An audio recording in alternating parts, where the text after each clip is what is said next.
Kia ora mai anōra, ahakoa kārea Sarah Mason i toa I roto I te whakataetai Eke Ngaru Dream Tour I Taranaki. Hei tāna he wheako tēnei e ahu whakamua ai ia, a ngā rā e tū mai nei.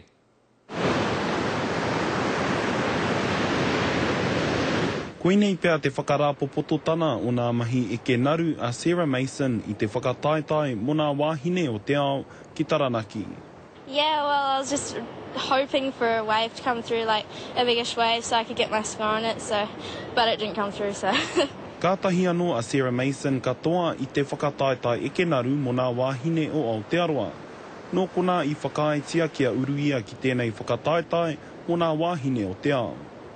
Enari e hara tēnei I te tuatahi mā Sarah, I tērā tau I uru hoki ia ki tēnei whakataetai, ka turaki I te toa o te ao a Stephanie Gilmore.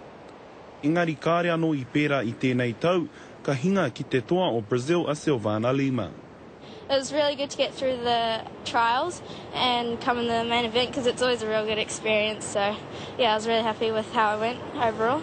Hei tāna koinei tētahi kōhatu tūna waiwai e eke ai ia ki nā whakataetai matua o te ao. Ā tai rāno ki te ike tana o te ao, Eke Ngaru. You did good.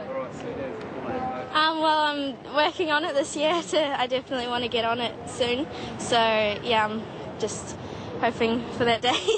A tōna wā ka kite, rapara tā whai te karere.